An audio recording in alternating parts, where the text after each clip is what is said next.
Put your red shirt on and a brown coat too.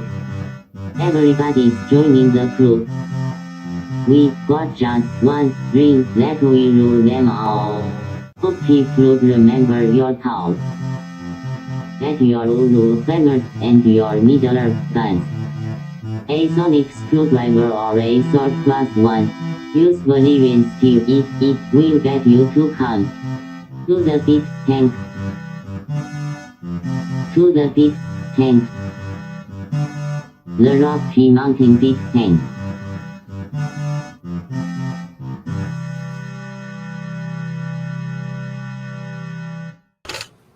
Hi, I'm Guy. Hi, I'm Troy. And this is Geek Tank. The good news is I made it to 2 McDonald's within 15 minutes. I made it back in time. The bad news is neither of them had the hot sauce that I was after. Besides the podcast. Side show. Yes. Well, that's a bummer. So and everybody's like, what are they talking about? So hi, Brent. We're going to do a stupid human trick tonight. Two of us. So we have both gotten spicy chicken McNuggets. Fine, be that way. So here's some fun math for you. I don't know how it was at your place, but when I was running back to look at the sauces, I noticed that the 10-piece was $5 or $4.99 because it's to trick everyone into that. $4.99 is cheaper than $5, so right. That's a good deal.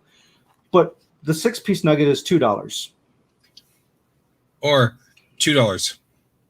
Which means if I get 2 6-piece nuggets, that's 12 nuggets for $4, or I could get 10 nuggets for $5. This is similar to the math that they do at Burger King.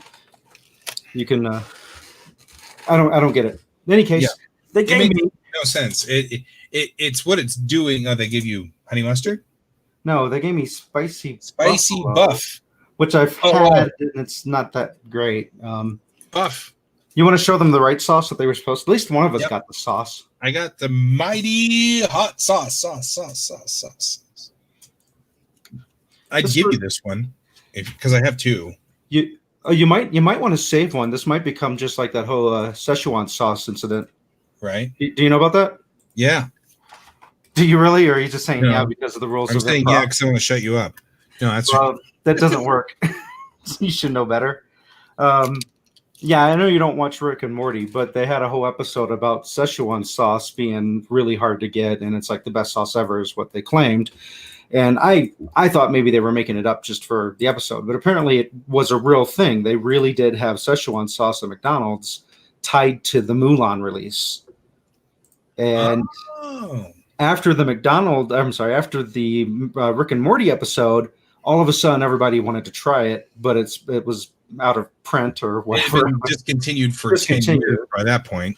But supposedly people still had some unopened and they were selling them for ridiculous amounts of money. So they should have tied in a re-release of the sauce because they just did the live action Mulan. Right? Done that. They could have tamed people who were making $1 zillion off of there. So, from what I heard, the sauce would be better than the movie. All right. I'm actually kind of sad about that. I was looking forward to the movie Mulan. You know, so, I need to make I'm not looking forward enough to pay $30 when I already have Disney Plus. Right. They should include it with the Disney Plus. Right. So anyway, today's stupid human trick is we're going to try these spicy McNuggets with I'm going to do the spicy sauce and Troy's going to cry. At least they still smell a little spicy without the sauce. Yeah, they do smell. I don't know. They don't smell bad. Yeah. In case if you're less observant or you're listening to this only in audio or you can't see your screen, we are unsupervised. Yes. We are missing Chelsea because Chelsea can no longer trust herself. Well, she's turning 1 year older from a year ago today. Which is, so it's 364 days since she couldn't trust herself. We couldn't trust herself. So, yeah, we've been making that joke for a while, but she still can't trust herself. I bet she got sauced. I mean, yeah, probably happening at this moment as we speak. So yeah, we thought of this. I saw it and called Guy up and said, "Hey, did you know that McDonald's?" Have you tried these? And I'm like, no. Oh, I didn't know they existed. I'm like, all right. Hey, let's do it on tomorrow's show. And then I was like, well, that's good for like what, 5 minutes, 10 minutes. What else are we gonna do? So we'll reminisce. Yeah, That's the thing. Guy's been digging up pictures, and I think it'll be. I would say it's blackmail material, but you don't care. See, that's the thing. I'd be the perfect politician because it wouldn't matter what somebody have on me. I don't care. We found this picture of you, and you'd be like, and pay me $10 but million. it's embarrassing, Chris. No? Go post it. I don't care. Yep. Brent, she made another trip around the sun. Okay, you ready to give this a try? I am. Bon appetit. Right. Should we try them without the sauce first? Well, that's my only option. So yes. Okay, well, I'll try them without. Well, I'll rub that in too. Yeah. Oh my God, they're so. No, I'm just kidding. It's like if you took a chicken nugget and called it a rude name and it got a little mad at you. Yeah. Well, see if the mighty hot sauce truly is mighty or hot. So, it should be noted that Troy and I are both Southerners. So, hot on our scale is markedly higher. I would say you're still 1 or 2 marks higher than myself. But that's because I had Cajuns in my family. Which I was thinking about that. It's actually interesting how in some cases being able to tolerate spicy food gets twisted into almost like a masculine toxicity thing. It does. Because you can tell that when we're around Kevin, our engineer, he actually seems like off-put by when we bring it up. Hey, you shouldn't eat that. It's got hot stuff in it. But we're just being polite. We're not saying, haha, you can't eat hot stuff. Oh, it's because I make fun of him. That's really what it boils down to. So you're a jerk about it? I'm a jerk about it. I mean, that's really what it boils down to. But no, yeah, it is. It is, and it was when I was a kid. It was like the thing, you know. But the truth of the matter is, it depends on what it is. For me, yeah, Brent, they weren't really that spicy. No, I don't know. They were about as spicy as Wendy's spicy nuggets. That's not so bad. Almost. I think Wendy's is a bit spicier. I think Wendy's has a little bit more of a bite. Okay, now I'll try it with the hot sauce. Yeah, try the hot sauce. Mighty hot sauce. Okay, so now it's dipped in mighty hot sauce. I'll live vicariously. Yeah.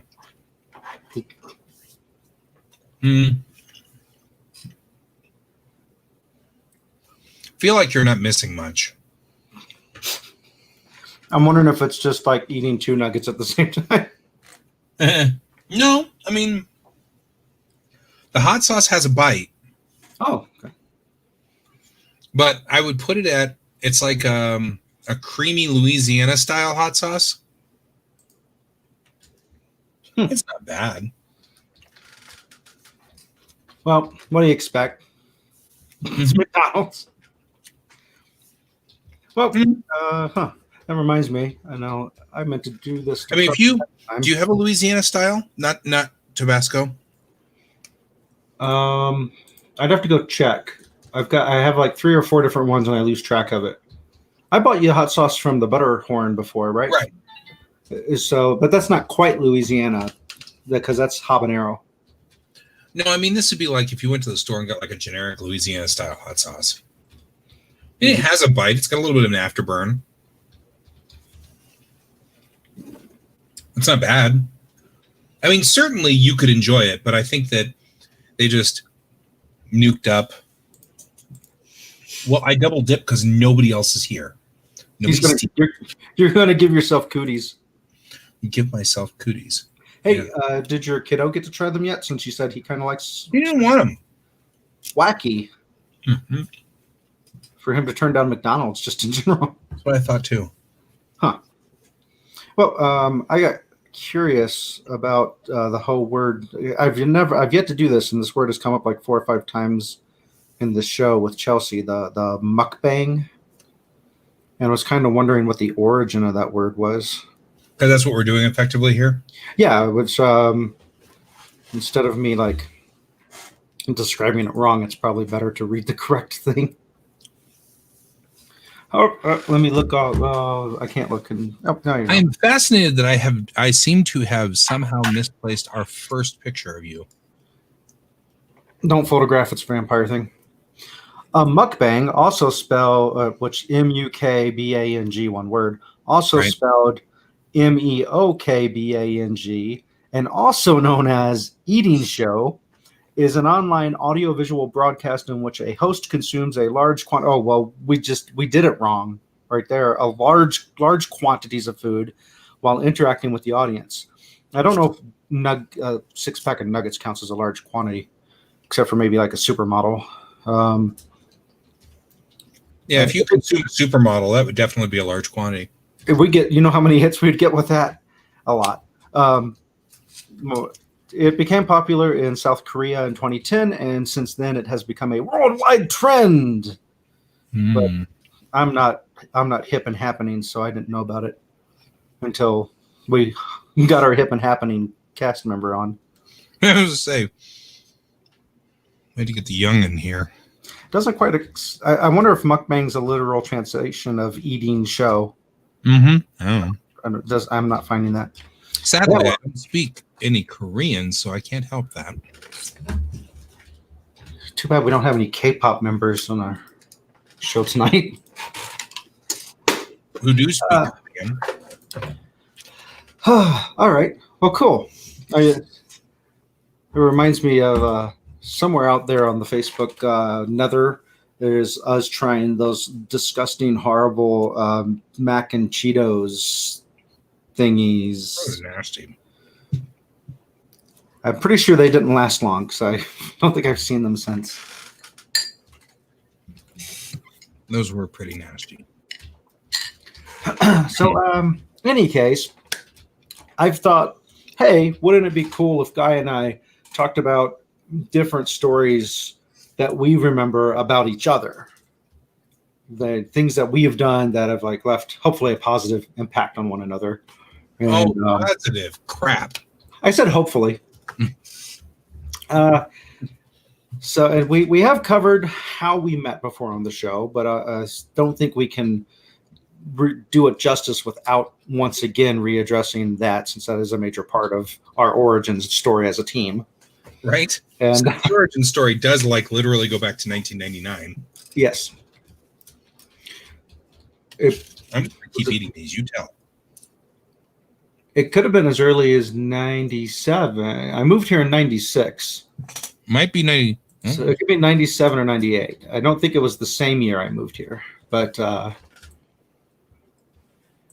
after a weird series of multiple run-ins with the center of the wrong crowd. Oh, wait. The wrong crowd. Yeah. I ended up being introduced to what I called the Nerd Commune, which was a house affectionately known by the residents as Greenwood. And it was several friends who were sharing a house and paying rent together to the mother, his mom, one of the people of the house. Not your mom, but someone's mom. And it was a cool place. They had an open door policy, pretty reasonable rules about cleaning up after yourself and being polite. You know, be part of society. If you're not part of that society, then don't show up. Right. And, it was pretty straight up. Yeah, and they had like a video anime library where you could watch whatever videos you wanted. And I knew a bit about anime, but it was very limited. And so my first memorable experience, the first thing I remember about you, Guy, was sometime after we met. I don't know if it was the same night or like within a week or something. You had asked me about my anime experiences and what I knew about it. And I was like, oh, well, I've seen a little bit of Ranma 1/2. I know a few of the Miyazaki films. I've seen Akira.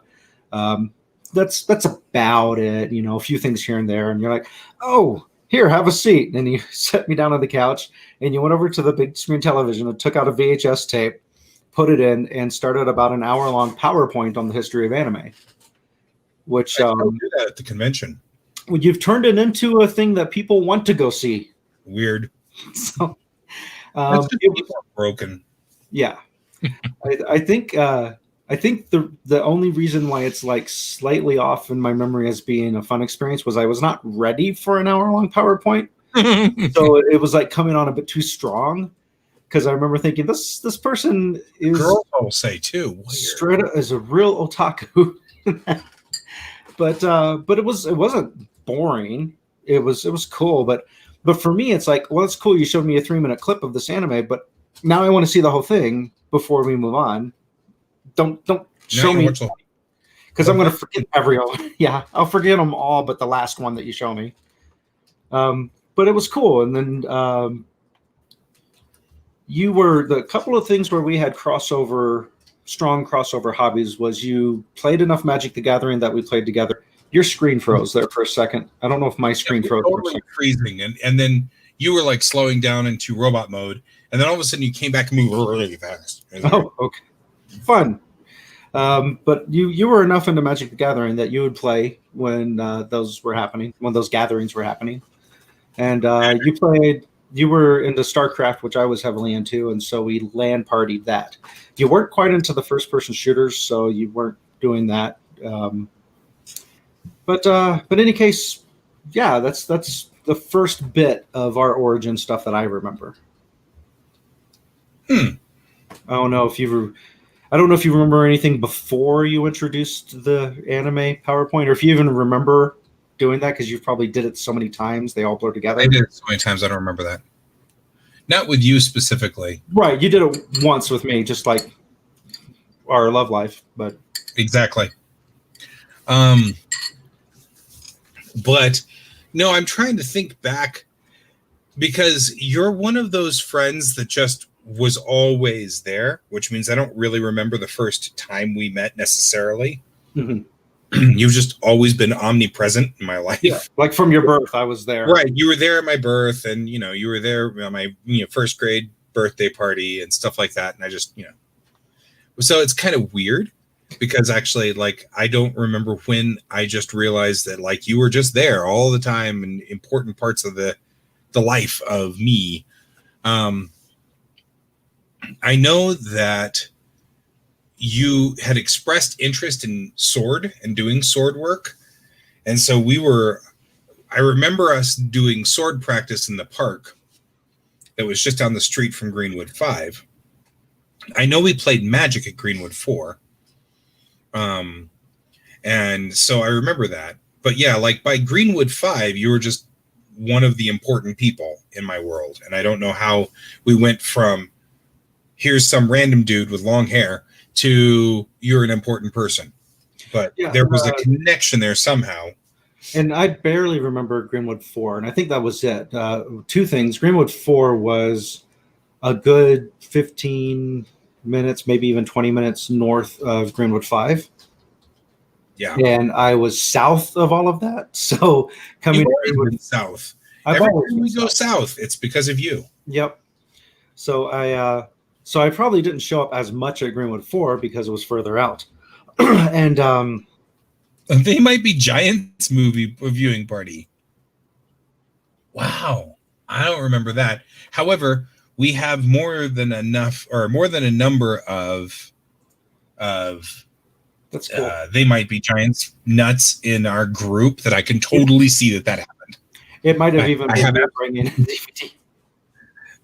I have absolutely no question at all that occurred. So for anyone listening, one of our viewers just said they remembered watching a movie at the house once, and for some reason they remember it being a They Might Be Giants viewing party. It could have been their biography movie, A Tale of Two Johns.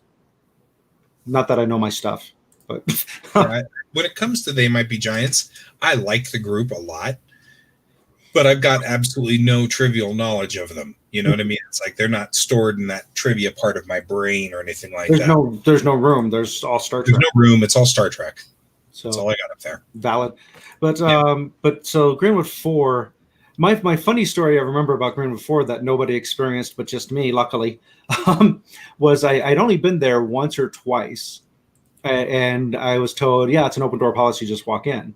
And so it was either the second or third time I thought I was going to the house, and I parked, and I was like, walked up to the door, opened the door, stepped in, and it looked completely unfamiliar. And nobody was there. I was like, this is not the right place. So I slowly backed down and shut the door, went back to the street. I was like, let's try the next house. So I went over there. So I was off by one house.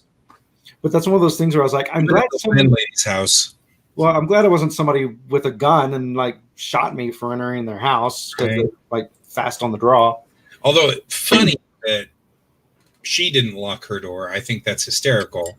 She thought we were doing drugs. She was sure we had a drug house. It was worse than that. It was anime. I know, it was an anime house. It's much, much more expensive. But yeah, when you guys switched to that, I never experienced Greenwoods 1 through 3. So Yeah. So the history of Greenwood is long and bizarre. Kind of like, never mind. So Greenwood started out, there's an anime out there called Cocoa Greenwood. And it's about an apartment complex where all these really weird, eccentric people live. And they're all friends with one another. And we thought that was a very appropriate name for a place where 72 people lived in one bedroom or whatever. Mm-hmm. We didn't really have that much, but it was started by my friend James and I. And shortly after I moved in to James's apartment, because this was right after college, and I was like, I don't have any place to live and I don't want to live with my mom. So I moved into his apartment with him. And shortly after, then another one of our friends needed a place to stay, so he stayed with us. And then another one of our friends needed a place to stay, so he stayed with. And it just became this. And so we had to move to a different apartment. And we called that one Greenwood 2 because at the time Babylon 5 was on TV. And so we were like, this is the first of the Greenwood stations. This is the second of the Greenwood station. Not knowing that we would have 5. Mm-hmm. And then, I mean, that was totally a fluke that just happened to occur. So but so cool was, yeah, I know, right? Greenwood 2 was this bigger apartment that we lived in, but then we got evicted by the Wheat Ridge police one night because the next door neighbor was shooting his gun in the front yard randomly at random people.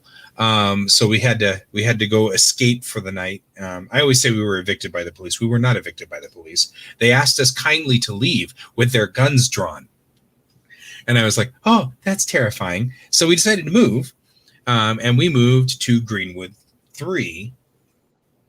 Oh, wait, that's right. Yeah, Greenwood 3, which was this huge, massive 1970s Brady Bunch house. I'm back. Oh, good. So this huge. I was going to take a picture, but it's right. And it was like this big Brady Bunch house, which had still had the green. Remember that green like patterned carpet that they had in the 70s? Kind of. It was like Berber, but then it was like smaller Berber and then taller Berber. So you ended up with like little trees. And since it was, of course, kind of a forest green color, the place had not been updated since the 70s. And so it still had 1970s wallpaper. It still had 1970s carpet. It was horrible. Oh, it was terrible. So that was Greenwood 3. Then Greenwood 4 was this duplex. And we lived with our landlord next to us. And at this point in time, James, my buddy James, was like, you know what? I'm tired of this. Let's buy a house because now we have 27 people in a duplex and they're all rolling in all the time and everybody's always here and there's always something going on, which was a lot of fun. There was always something going on. I mean, it was never, and if I ever really just kind of had a down moment, I'd just go into my room, close the door, go to sleep. It was fine, but then I'd open the door and the party would still be going and there'd be people playing cards and there'd be games going and anime playing and way too much Pepsi being consumed and stuff like that. That's why we're like this. Oh, for extroverts, it was heaven. Right. It was always something happening there.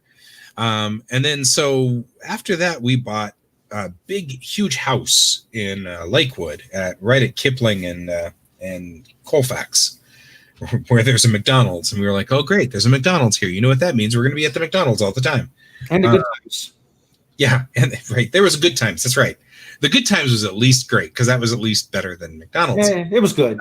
Yeah, it was good. So then that was the last of the Greenwood stations. And I said it when we moved in. I was like, ha, ha, ha, look, we're at G5, the last of the Greenwood stations. And then it really was the last of the Greenwood station. And that was kind of like, well, wait, that's not cool. I didn't mean to be prophetic about it. It's actually about 3 weeks ago. I ended up in that parking lot out there where the Italian place used to be that closed down. That was famous. Yeah, Dino's closed. That's so sad. But I had an hour to kill, so I was sitting there looking at the old Greenwood, and the people that live there now are not our people. No, They do not look like they give a crap about science fiction or fantasy. no. But I shouldn't judge a book by its cover. But You never know, this book didn't have a cover, so. right? The truth of the matter is, Greenwood was such an interesting place for extroverts to go. It really was. It was a lot of fun.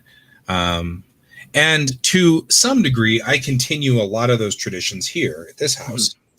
The best you can, trying to also keep the atmosphere of a family. Right. Well, that was the thing. All of everybody there was a family, which is one of the reasons why it sounds horrible that I don't remember when I first met Troy. But the truth of the matter is, I just pretty much assumed Troy was part of my family like everybody else.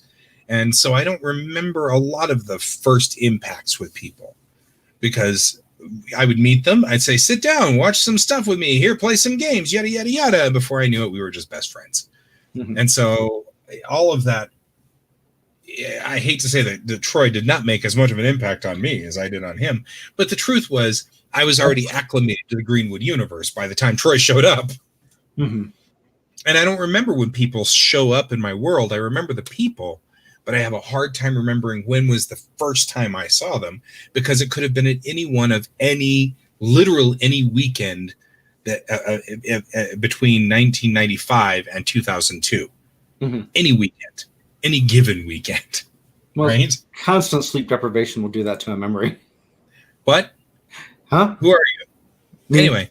So there were 3 things that I remembered pretty distinctly that come to mind immediately when I think about back on the Greenwood. The bad thing was the one time that we found a vintage banana in a bag, and it was the vintage banana. Ugh. It was when the game TV room went from the far back room into the sunroom, or maybe it was in the sun, but it was in the sunroom, and the couch was there, and then the TV's there, and there's tons of room behind the couch.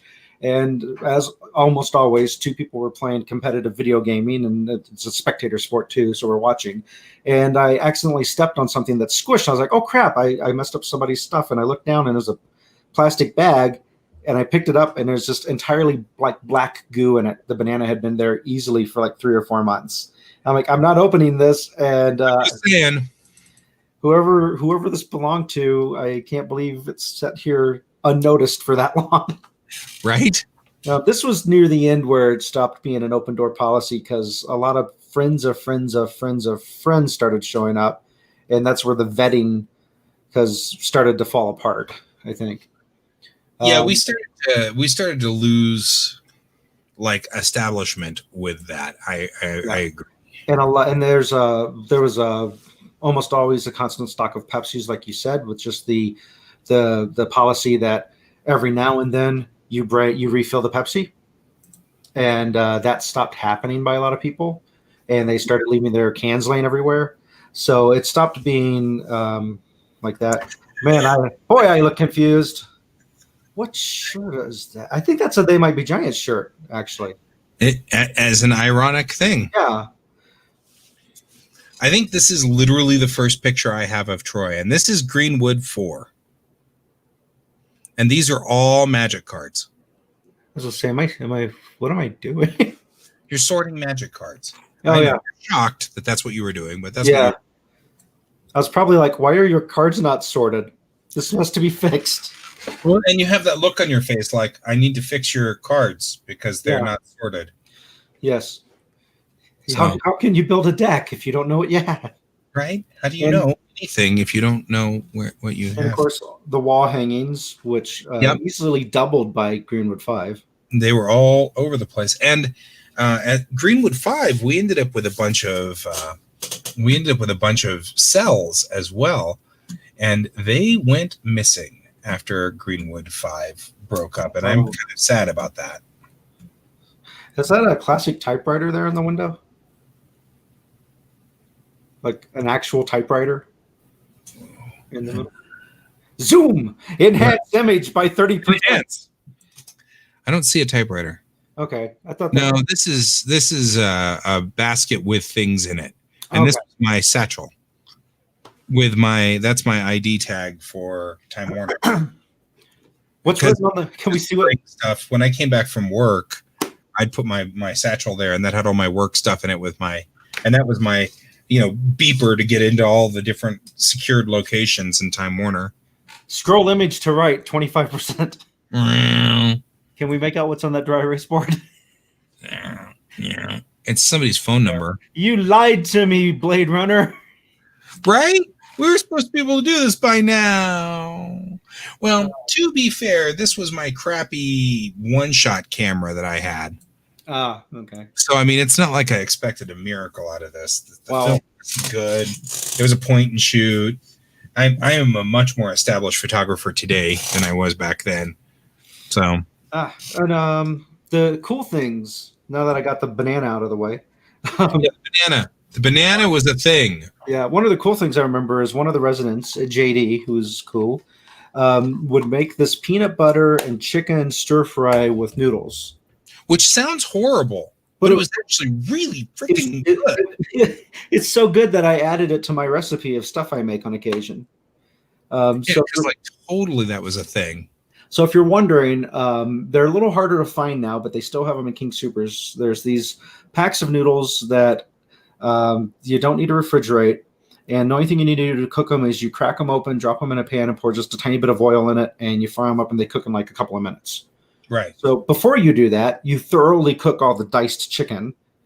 Once it's like you can tell you're not going to die of salmonella from it, then you scoop in or you put in the noodles and get them started. And once they start to get a little wet, you scoop in like a tablespoon or two of peanut butter, and the heat causes it to melt and become a sauce as you stir it. And it's one of those things, like the first time it was offered to me, I'm like, no, thanks, I'm good. and then the second time I got brave and tried it, and I'm glad I did because it was actually good stuff. That was totally a no, really, you need to try this sort of thing.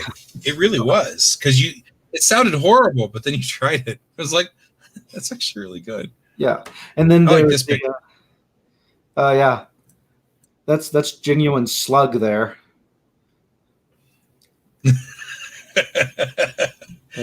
Oh man! So Brent, what you didn't know is he had long hair for a very long time. Mm-hmm. Hey, there's Eric. That's actually my wife right here. This is my wife. That's why I'm smiling like that. Right. This is our buddy Eric. I'm wearing my Godzilla knockoff shirt, and zoom in on the bag. What did I bring? Oh, let's do some detective work. I love doing detective. I bet it's candy. I bet I brought candy for everyone because that was my thing. Yeah, this was Halloween, so you brought candy. Fun. Fun times. The other thing I remember is you guys started. Is that the next? I was going to say you guys started letting me host my improv rehearsals. So that's all right. That's okay. So we started to have people that weren't in the improv group started seeing the improv rehearsals and going, that looks like a lot of fun. And so we would end up with like 10, 15 people in one improv rehearsal with only like 6 of them being part of the improv group. And it'd just be like these improv rehearsals that would go on forever because it was so much fun. Given a digital camera, I was much more likely to do stuff like this with you. I noticed that inappropriately close, like we have no personal space sort of thing going. And then I'm just like, here's a camera, click, But of course, you being you, I'm like, well, there's that. Zoom into the upper left eyebrow. This was pre-scar. So this was before my kitty cat freaked out and scratched me. Yep. Because I have a scar. Really, we can see your eye color and everything. Yeah. That's a pretty detailed picture, actually. That is sort of like enhance. Now we can get a retina scan off of him, and now we can open up all the doors. Oh, wow. It could happen. It could happen. That's my thought process. Yeah, I actually noticed going through and finding pictures of you that a lot of them are not safe for our show. No, I'm just saying, especially you and Jeffrey.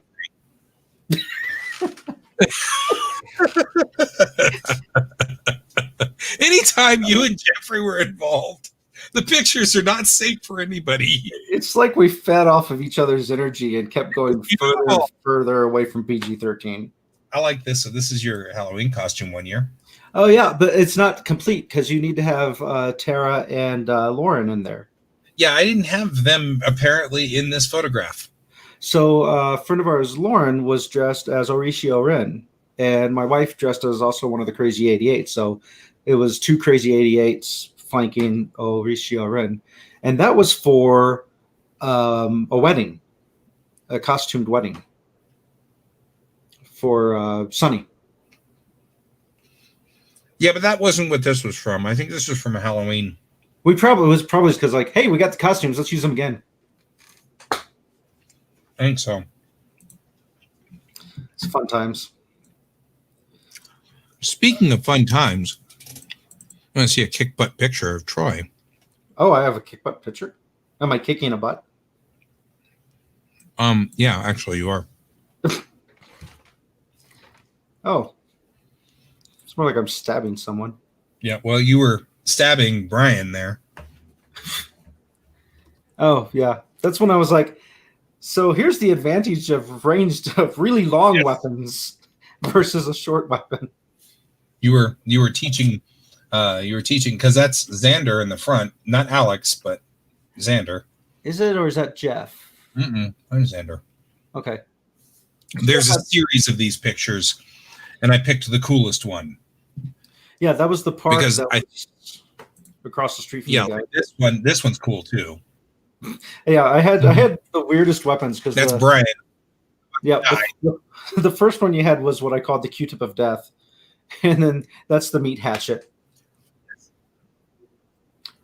So we had a couple of those. That was pretty cool. I thought that was a neat. I forgot about how often we would go out and beat on each other.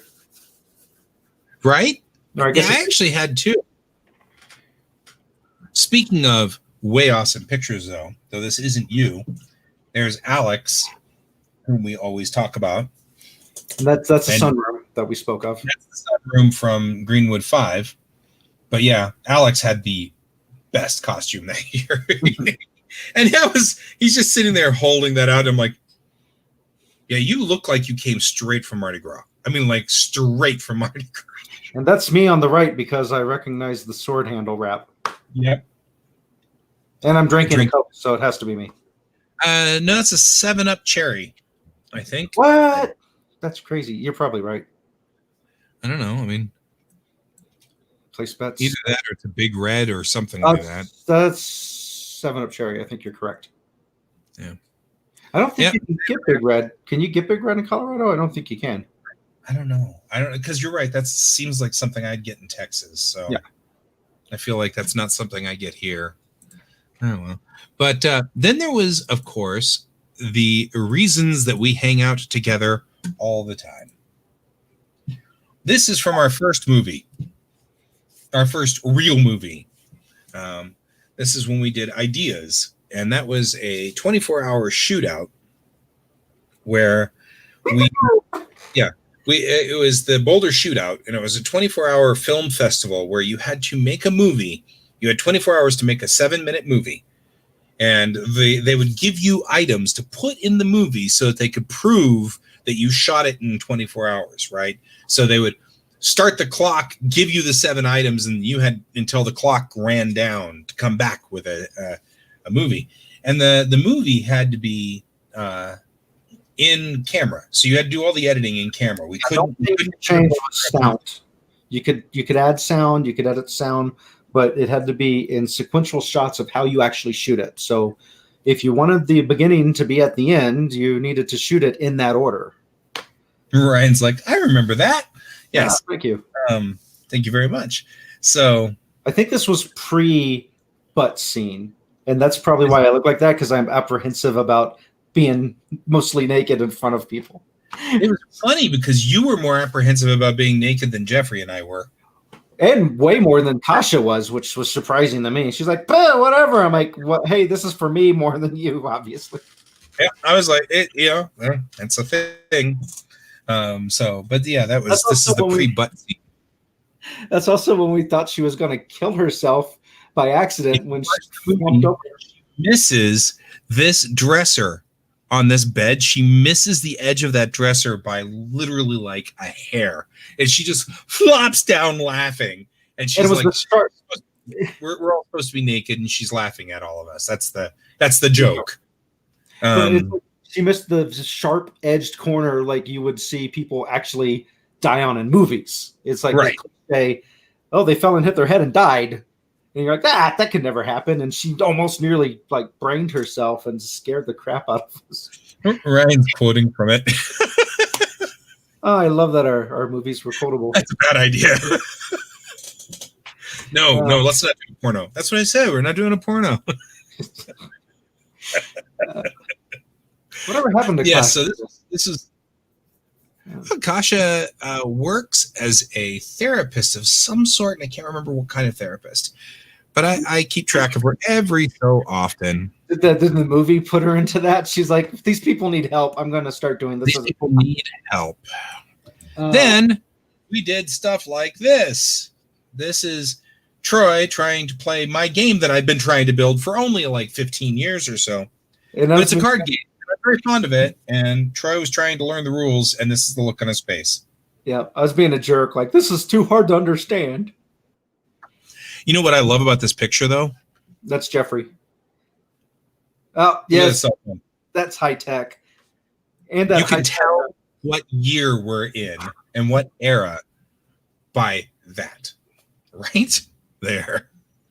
And you can you could tell the trust or lack of understanding of how wrong it is to leave your wallet just laying out. Because with us, we would never steal anything out of your wallet, but we might add stuff to your wallet that you won't really. Yes, it's a Nokia. You got it. Yeah. What's in your wallet? I don't know. I don't know. It's been over at Troy's house. Anything could happen at this point. So, but that's the. So we have known each other for a year or two, seeing as how I have at least photographic proof of us knowing each other in the era of early cell phones. You know what the drawback is of being the photographer is you're always behind the camera. Yeah, I found very few pictures of me because I'm the one with the camera. Right? Maybe you should share your camera. I know I should. You want to see something really funny? Here's a good one. I feel like the Twilight Zone. Oh, man. Look at that. Wow. Remember a couple of weeks ago when we had Bakudan on the show? For those of you who saw it, yep. Yeah. That's Bakudan in the 90s. That sounds like a movie. Here is Bakudan in the 90s. It would have to be like that Kung Fury. Yes. I'm always amazed when I see pictures like this. My cat just did a drive-by attacking of my foot. Take a look at that monitor a little. Yes. Look at that computer system. It's cut off a bit there, but it is a cut off a bit. But so here's what we used to do at the Greenwoods on the weekends, right? Everybody would bring their computers over, which were all desktops. Nobody had laptops that were powerful enough to play anything. We probably should have got permission from everybody before we put these pictures on here. Well, that's why I specifically put Alex and B-Dan on there, because they'll kick our butts. B-Dan have both said that they're okay with their picture on our show. Okay, I'm glad you cleared that because I was not part of that process. So. Yeah, so they're okay with all of these things. So that's why I don't actually, even though it's funny, a lot of the group pictures that you and I are both in involve other people that I don't have permission to show. So I actually was cultivating this a little bit. So and this was last minute, so there was no time to do any blurring of faces. So no, if anybody needed to have their face blurred, though, it's you. I mean, I'm just saying. It's your fault for being in focus. Right. Anyway, we would get together, and we would string all the computer. First, when we first started to do this, it was 10 base T wiring. And oh my God, every computer had 10 base T cards in them. And oh gosh, anybody who's ever dealt with 10 base T, you have to string them all together with 70 ohm cable. I don't think you even need 70 ohm. I think you can use like 50 ohm cable. But anyway, you needed to string all the computers together. And if one card was out, the entire network would go down. And so some nights, nothing happened. We just sat there and dinked with computers until finally we got tired and went home. As time went on, somebody wisely invented Cat 5. And so we could start doing that. And as mentioned, it's LAN party, standing for local area network party. Yeah. Local area network. Yep, I remember packing my PC into a huge plastic tub and transporting it there and thinking, oh, this is a pain in the butt, but it's so fun. Right? So this was recent. This is a much more recent one.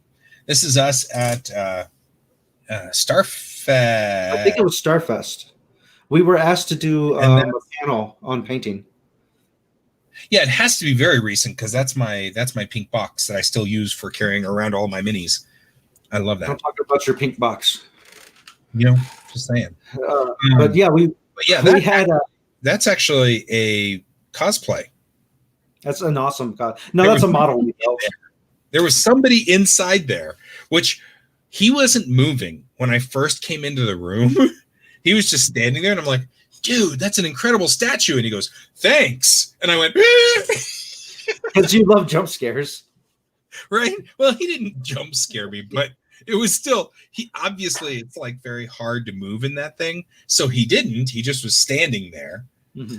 And then I was like, that's an incredible costume. Or that's an incredible, I said RX 97. It's an RX 97. And then he was like, thanks. And as soon as he moved, I was like, man, it's not the statue. Yeah, what was great is we were asked to do a little demo on painting Gunpla. Gunpla? Yep, Gunpla. And so on how to, so the guy was going to teach, there was some dude who was going to teach the Gunpla thing at Starfest, and he backed out at the last minute, but they already had it on the schedule. And so I'm buddies with Rio, who is in charge of that area. And he's like, he actually contacted our art group, and he said, hey, anybody know anything about Gunpla? And all of our art group was like, what? And I went, well, I at least know what Gunpla is, and I work at 1/7000 scale Starfleet ships. So at least I can show snips and cleaning and all of the things that you would normally use with Gunpla anyway. So this is before I'd ever built my first Gunpla, which was, by the way, last year's NDK. Was the first the chibi one, right? Yeah, I love that chibi one. That was awesome. And I was like, this is my first Gunpla. Nick has cranked out like 15 of them now. It was so funny. But yeah, we so what was great is when we were talking about using what's a technique known as wet wash to create dark shadows in the grooves of your model or miniature or spaceship, we could use his costume as an example because he did such a great job on it. He's actually got the little darkened shadows in it. So we didn't have to pass around a tiny little miniature. We could just say, look at this costume. This is the effect you get when you do a dark wash. So right, because he had not only that, he had like a dry wash on it too, because it's all of the brush stuff. Yeah, dry brushing. Dry brush. I don't know why I said dry wash. I have issues. We knew that. So there's also this one, which I like. That was fun. Other things that Troy and I have done over the years. Federation this Commander. Is us playing Federation Commander, Starfleet Battles Light, at a place called Myth-Placed Treasures, which was a wonderful location run by a really cool person named Dusty. And I'm still sad that place closed down because that was one of the best gaming places. We myth it very much. Really cool. But yeah, we myth the place very much. Yes, we myth it. That was the back room that they allowed us to play the game in, and Yeah, it's fun. And what I liked is that they put us at the table that specifically had a Klingon ship and the Enterprise D and various Star Trek things adorning its back wall. And Dusty's husband was into this game too. And it was the two of us, and then it was Ian and Kevin. Yeah. It was Kevin, because he was always playing cats. He played the Lyrans. And then I always played Federation, because I always play the good guys. I hate playing the bad guys, so I always play the good guys. So that's like a thing. And they're blue, which, that's two strikes for them, and, because not against them. So anyway, that's sort of a brief history of Troy and I in pictures. Mm-hmm. So this can become our TED Talk if we refine it better. Yeah, it could be. But that wouldn't fit Geek Tank, because it doesn't fit unless we're completely disorganized and eating chicken nuggets during the middle of the show. That's literally the only way we can do our shows. We'd call it alternate universe or mirror universe Geek Tank. Right. Where we're actually organized and there's no tech problems. Yeah, but then Chelsea wouldn't be in charge. And we only put Chelsea in charge because we're completely and totally incapable of being in charge. Mm-hmm. I think. So totally got derailed. It was just Chelsea, who's not here. Mm-hmm. Should we sing happy birthday to her? We really should, because since we could not possibly synchronize, this could be awful. So let's do it. All right. So ready? And we're going to sing happy birthday to you. Happy birthday to you. Happy birthday, dear Chelsea. Happy birthday to you. We were too good, so I had to mess it up. Yeah, we actually kind of sounded kind of decent almost. So don't let that happen. We can't have that happen. No. You notice that I moved the picture away after we were done singing. Yes. No, we love you, Chelsea. It's just, despite what people think. What do people think? Tale of Two Nerds, Bromancing in the 90s, a TED Talk. I actually like that title. I'm just saying. Somebody has to have done Bromancing the Stone. Yeah, that's too obvious. It has to have been done. Yeah, that's too easy. That's got to have happened somehow.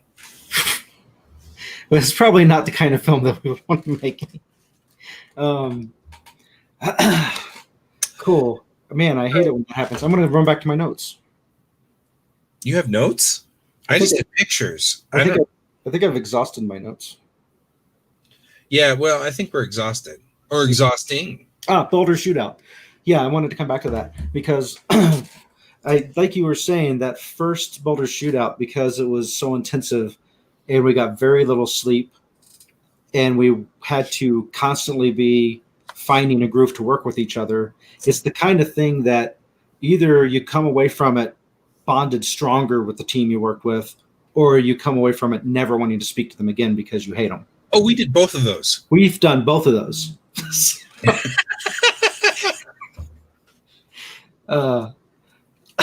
Oh yeah, I wanted nothing more to do with you after the princess and the whatever, the princess. It's the Princess and the Pea. And the Pea. The Emperor's Daughter. Emperor's Daughter. Which was a great movie, and it was really, really good, and I liked that movie. But you got so mad, you moved to Japan. I left the country. I know. That's a harsh breakup. I was done with you. Yeah. No, but what's so funny is that we keep getting back into productions with each other, and then we get aggravated with each other, and we keep getting. Well, that's why we're here. Frankly, we're in an abusive relationship that we can't get out of. Really in an abusive relationship. No, man. The truth is, we will have stupid arguments, but at the time, not see them as stupid and think each of ourselves is correct. Get away from each other, have time to reflect on it, and go, "I was stupid," and then come back and admit to each other we were both really stupid, and we see that now. And I think I've always sort of felt like, of all of the friends that I've got, you and I have the closest to a brother-brother relationship. We've gotten really mad at each other. Right. Like beyond where I've ever gotten with any other friend. I've gotten so aggravated with you. And it's like, but on the same token, I really enjoy all the things that we have done together over the years. Mhm. We've done some really cool things, even if it's just something like playing Federation Commander, which I really enjoy playing. I mean, like, you'll keep coming out and playing random attack wing with me, just because I love to play tiny spaceships, but nobody will play tiny spaceships with me, and you will. You're like, I'm in. I'm in. Sounds fun. You're like, I don't know. Tiny spaceships sounds like a thing.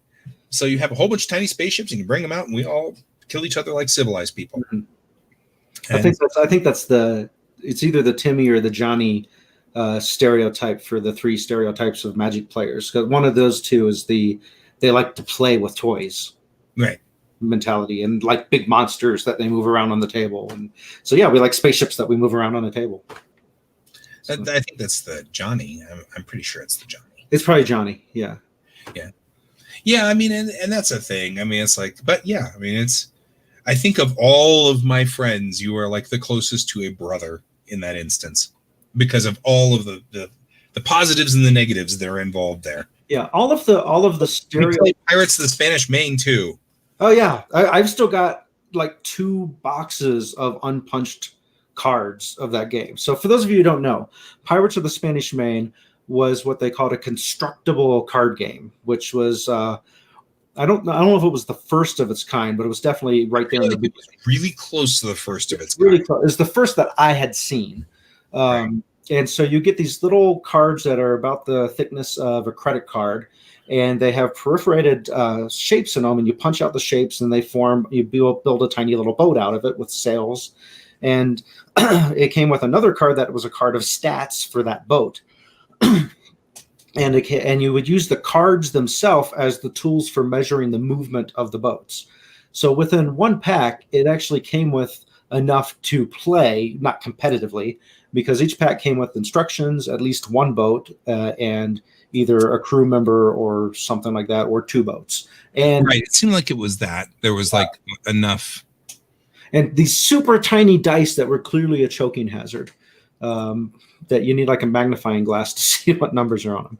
So you could theoretically play the game with just buying each person buying 1 pack. And in fact, that's what we did. I think we bought 2 or 3 packs and sat down at like McDonald's, Burger King or something, and just cracked them open and started playing. And naturally got all the rules wrong because we didn't read the rules right. Right. We were. It was still really fun. Yeah, I'm wondering. Just kind of wandering around here. I'm wandering. There's a picture of Jeffrey that we can't publish. Besides his butt?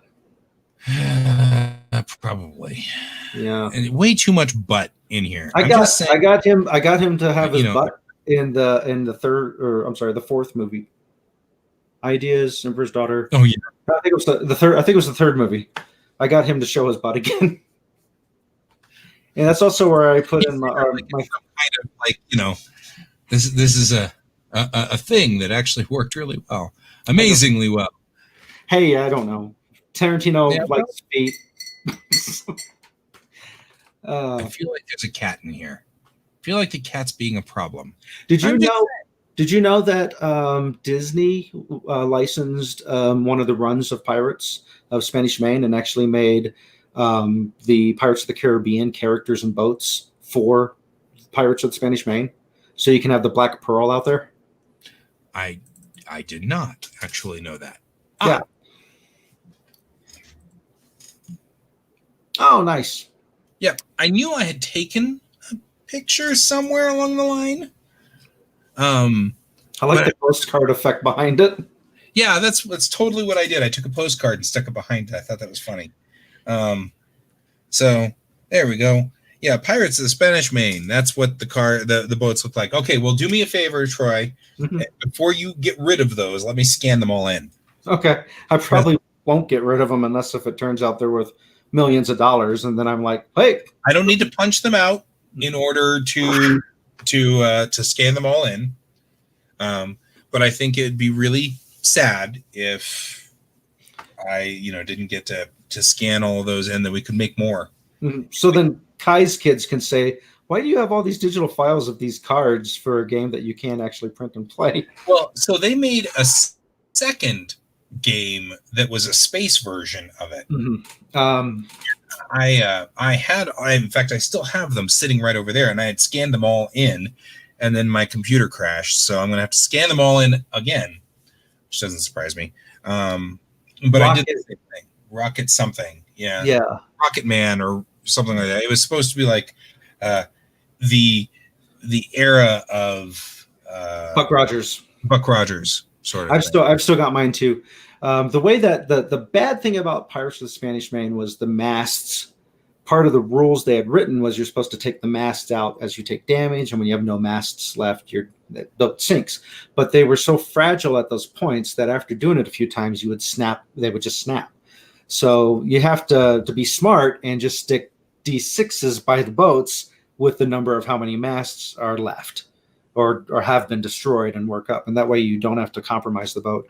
The problem with really teeny dice, so 6-siders. So we could use those and just sit them on the deck. Yeah. The problem with the rocket one, which is I don't know why it's bothering me. I can't remember that. Was to replace masts, they had engine pods, warp missiles, basically. Then they would not even stay on the ship. If you go to move the ship and they just fall off. So your ship terminal damage by just moving. So the game was not really even playable if you wanted to have the ship look like that. Yeah, ultimately what we ended up deciding was, because of the nature of the way the ships were, it was better to just glue them together and make the full model, and then just say, this is missing one, this is missing two, this is, Yeah, the old die trick that we were just talking about. The other big flaw with the rocket ship game was it only came with rules for 2 players, whereas Pirates was open-ended for as many players as you could justify the time to run. And we had some insane games of Pirates too. So, I mean, we totally did. Well, that's pretty much like us wandering down memory lane with you guys. Thank you very much for joining us. There's a few things that I wanted to say before we sign off. Yes. Because there's a couple of podcasts that a friend of ours is doing, and he's running a little promo of ours for Geek Tank on his podcast. So I wanted to plug their podcast in return. One of them is called Very Scary with Jerry McClary. And Guy, actually, you were on at least one, if not two, right? So it's a pretty big ensemble. I've been on a few. You've been on. I've been on every one. I haven't missed one yet. I don't know what's wrong with me. But it's a weird podcast. I didn't know that. Yeah, I've been on every one that has taken place on the internet. I missed some of the ones that were happening in person at your house. I was thinking you were going to say you've been on every one that's taken place on the Enterprise. Yes. Okay, how did you get in there? But you can. They're on Spotify. You can also find them. I think they have a public page on Facebook. Possibly, we'll have to put up a link on our page to the stuff.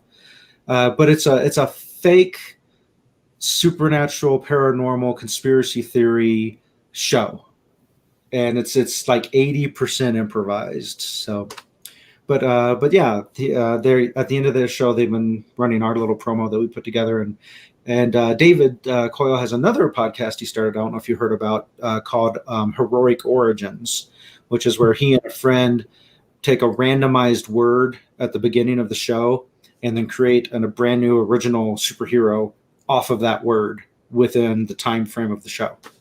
It really sounds like a fun podcast. I listened to it. And that's Heroic Origins, and that can be found on Spotify and other stuff too. Right. But yeah, thanks for letting me plug those folks. And then now you can plug our usual. You can plug your mom. Yep, Geek Tank is sponsored by Kieran Games, Geekway Homes, Shiny Garden, and, of course, your mom. Okay, thanks for joining us. That's all the time we have for today. We will see you next week with Chelsea. I've been Guy. I've been Troy. And this is Geek Tank.